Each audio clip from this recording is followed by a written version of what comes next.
Alright, Final Space Season 3, Episode 6. So we're just about at the halfway point in the season already, which, yeah, feels really weird. So I've just finished watching this episode, and this one, thankfully, has broken the character flashback sort of episodes. So I was slightly worried that they were just going to do hey, let's do a flashback episode for every single character in this season, back to back. So thankfully, this one's broken the cycle up a bit with that. Not that the character flashback episodes are bad, on the contrary, they're really interesting and good for the most part. But it can get a bit monotonous when it's just constantly breaking the actual flow of the story to do so. So this one, thankfully, doesn't do that and actually, continues right where we left off previously, just like the other episodes. So I'll talk about the Ash stuff first in this episode, and as always, there's going to be spoilers in this.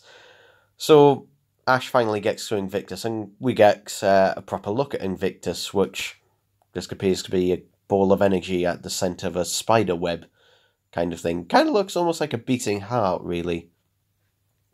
And we get the whole Invictus trying to convince Ash, to join him in destroying this universe and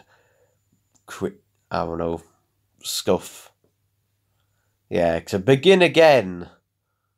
And he tries to manipulate Ash in saying that Gary is the one who is going to kill Fox, and he even shows a little flash of this, and it's just like, is this a little tease? Is it, is this going to be the thing that happens in episode, 7, 8, or even 9? But it's going to happen in a different way to how it's suggested, but it's still going to happen. In the fact that... So basically, this episode is teasing that Fox is probably going to die.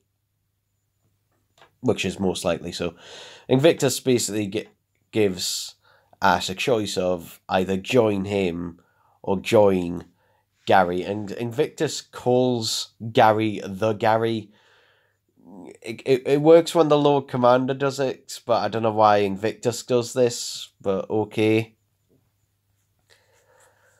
And yeah, it's just one of those things. It's just like, Fox may, probably will die, but will Gary be responsible directly or not? Who knows?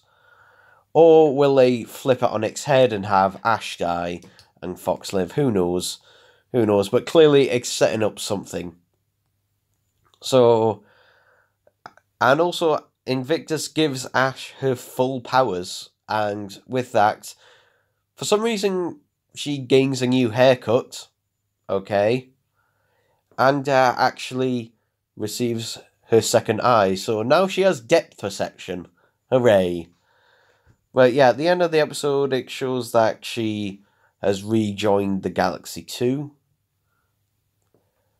But this could still be a twist of just like, she is secretly working for Invictus, but who knows? Who knows what's going to happen with this, to be honest. I can see it going both ways. To be honest, I can see it kind of flip-flopping between them. But, yeah, Invictus does do a bit of a better job of convincing Ash to, join him than the Lord Commander did, because the Lord Commander basically said, oh, power, power, power, you want power, power. Whereas Invictus makes a little bit of a better argument, but still not a very good one, to be honest. But we'll see how this plays out. We also get the foreboding, all this will happen in 3 days. So, yeah, this episode gives us another countdown. So we had the Quinn countdown of 36 hours. Now we've got this countdown of 3 days. Okay. So in 3 days, in Final Space's time, however long that is, whether that's at the finale time or could be even the next episode, probably not though, something will happen. Ash will supposedly witness her brother die or something. Something's going to happen apparently in 3 days. Anyway, this episode we get Quinn cured. Yeah, this episode, Quinn is cured from Final Space, the poison in Final Space. So, yeah. To be honest, I didn't think it would happen this quickly, to be honest. But it is. It does happen. Quinn does get cured. But I will say, the way that it is done is a nice little nod back. To be honest, they did kind of spell it out. So, you might remember the little device that Nightfall Quinn had on her head. It was a little metal plate that she had on the side of her head. And that apparently draws out all poisons and that are in Final Space. Which was a nice little nod and a nice little thing that was set up beforehand. So whether Olin Rogers actually planned that out or it's just something he decided to call back to, I don't know. But they do literally say, oh yeah, just Quinn will become Nightfall. It's just like, yeah. I would have preferred it if they just left it as more of a visual thing, but, to be fair, it was something that was a decent setup and it does have a decent payoff. And, of course, it has to have the thing where things, can't be done simply. Of course, the thing that, draws out the poisons is on this asteroid that is minus 100 degrees and is going a million miles an hour. But don't worry, Avocado and Little Carter get it, along with Mooncake. Like, they make it out as if, oh yeah, it's going to be a problem, but it really isn't. They do it very, very easily. To be honest, a little too easily. I feel like this should have been done over at least a couple of episodes. Because it does feel like just like, oh, there's no cure, and then suddenly, oh wait, no, there is a cure. I don't know, it just felt like they just got the cure a little bit too easily in a, let's find this rare item. I would have thought would have been done over the next couple of episodes, but they do it fairly quickly. It does just seem like things are coming a little bit too easily to them, to be honest. It feels like, oh, they're trying to make it like it's a difficult, hard effort. In fact, they have a thing where Quinn, has to be conscious for this to work, so Gary,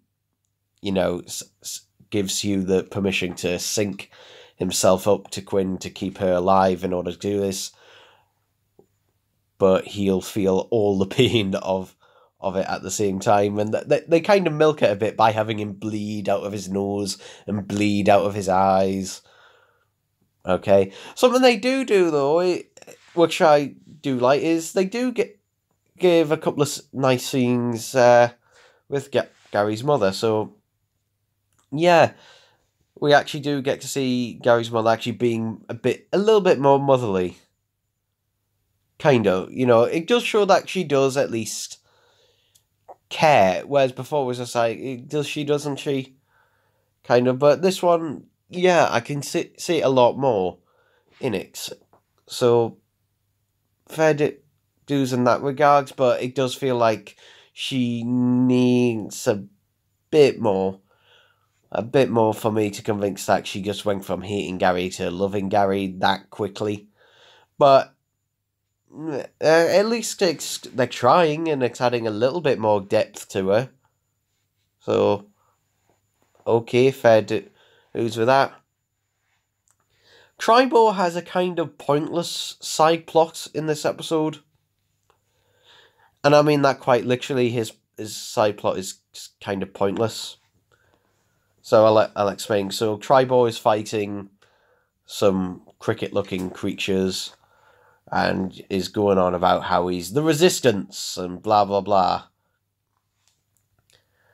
And then he is told, oh, this guy called Tim, who apparently, Tribor knew beforehand, just gives him a message saying, yes, you will be the one to lead the Resistance into glory and blah, blah, blah. And Tribor and his son actually ask, which one of us are you talking to?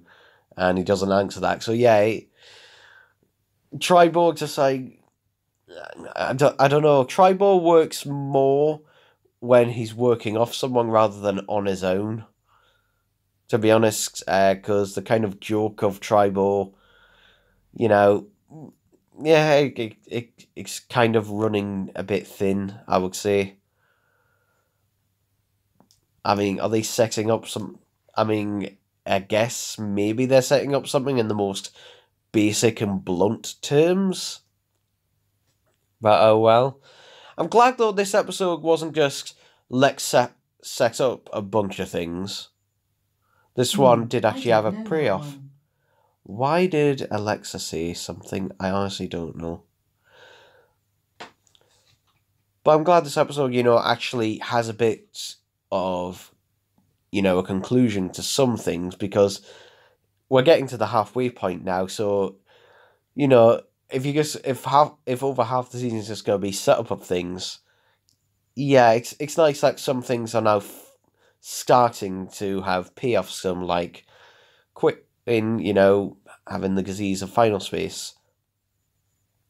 So that's nice, but again, this episode is setting up a lot more. So yeah, we'll see how this goes. We'll see how this goes, but it will be interesting to see where it's gonna go.